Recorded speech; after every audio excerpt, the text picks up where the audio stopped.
So goals and dreams. I really I'm really into sustainability, into like living, like trying to become more conscious and like aware of like how my life impacts the whole globe, right?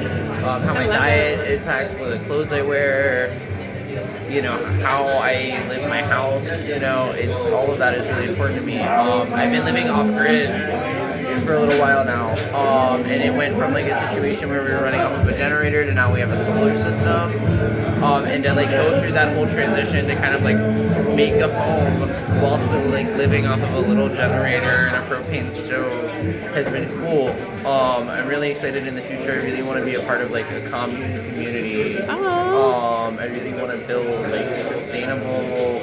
I don't know if anybody's heard of Dome Gaia. Dome Gaia are like these little aircrete domes. I'd really love to have too. like a village of aircrete domes. I love that. Like community space.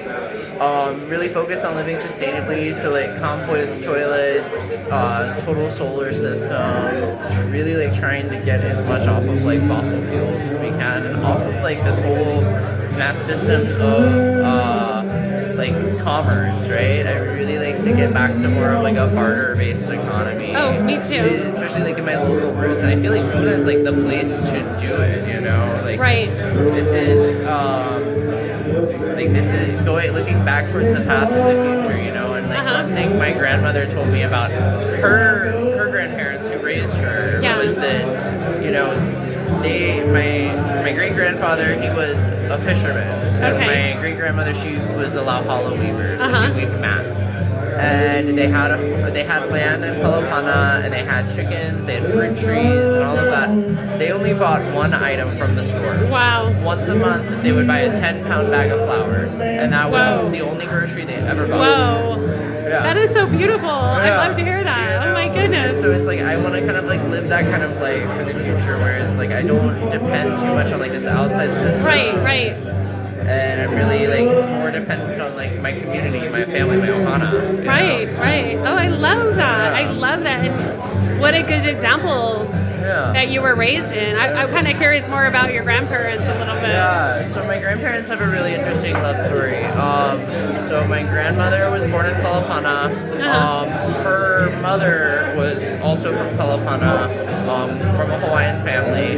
Her father was a white guy in the army from Massachusetts, and they fell in love, and they had my grandmother, and they had 4 other kids, and then he went missing in Korea. Oh wow. And so my grandmother was raised with her siblings by her grandfather and her mom, and then my grandfather grew up in South Georgia. Oh, wow. And my grandpa worked the cotton fields and the tobacco fields all his childhood, like to pay for school clothes and all of that. And he, at 16 years old, dropped out of high school, lied to the army, said he was turning 17, and he got shipped off to basic, and he went to Vietnam.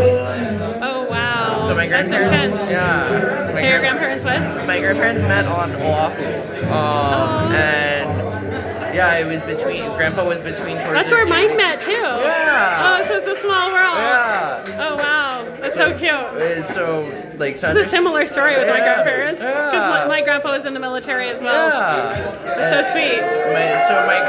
My grandma is a very she's what we call a tita, strong local girl. Right. I'm not gonna tell her nothing. I love it. So, you got the best of both worlds. Yeah, and my grandpa's like small town country boy, a little docile, So they're walking on the beach in Waikiki, and my grandpa is just like gawking at her, like he's like, she's so beautiful, I just can't. And this other guy is walking in their direction, and he gives Tutu eyes. He like looks her up and down, And Tutu, being the tita that she is, looks at the guy and says, "What, brah? I owe you some money."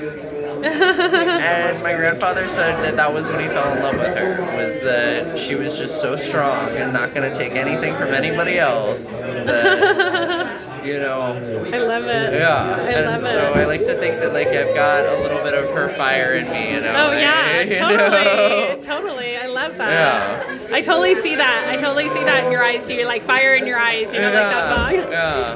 That's so great. I definitely feel that like being like my roots being from the Big Island, I definitely feel like there's a little bit of Pele in me, you know. Oh, like there's that's so great. Yeah. That's so great.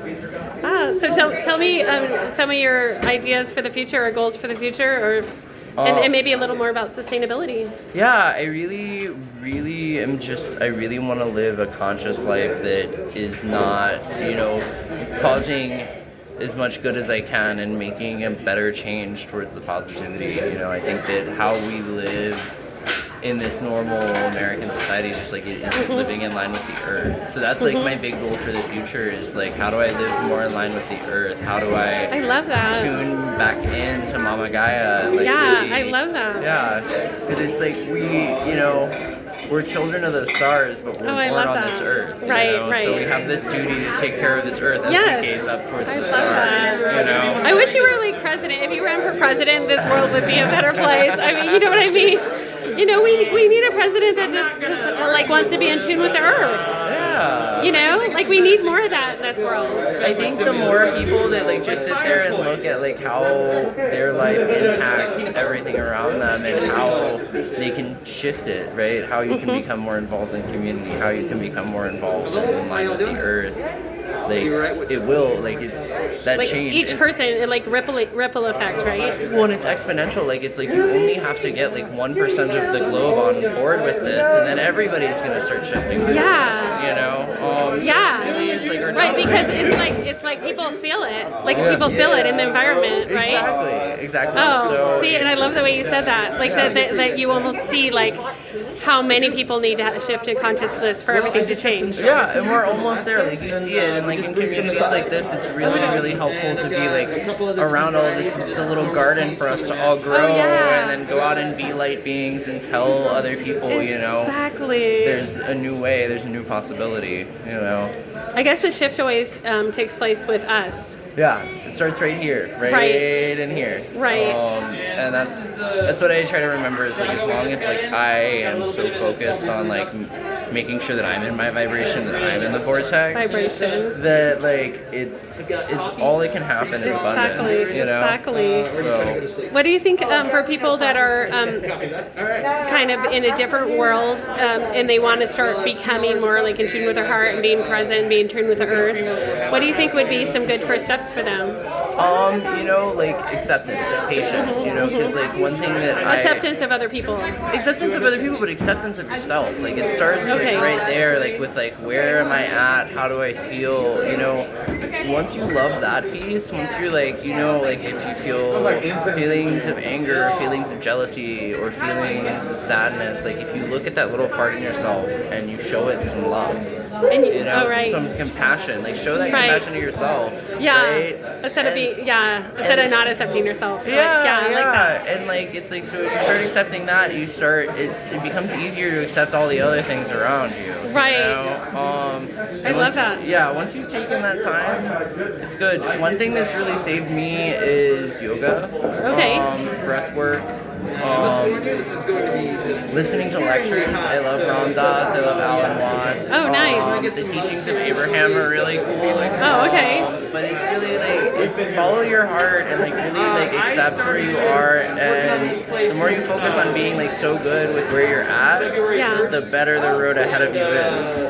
I love that. I love that. Do you have like some goals in the future or dreams that you'd like to share? I really want to create community, and I really, I want to be able to speak to as many people as I can, so like ask me in 5 years and see how many languages I speak, because like that's really like I'm focusing on like learning as much of how to like communicate with people, and so because it's the only way I'm going to learn more is if I start expanding my mind a little bit to like who has the information and where I can get it from. So learning from the community and learning and learning from other people. And learning from the elders. Yeah, exactly. Yeah, and that's great. I think it's really important that you said like learning from the elders. It's like our kapuna are all we have, like that's what guides us, and how like so it's really important to look at like how our kapuna have lived, and maybe not like you don't have to go with everybody's way of thinking, but learn the lessons from them. And that's what I spend a lot of time with my grandfather. I love that. I learned so much from him, and it's he's a beautiful man that's lived a beautiful life.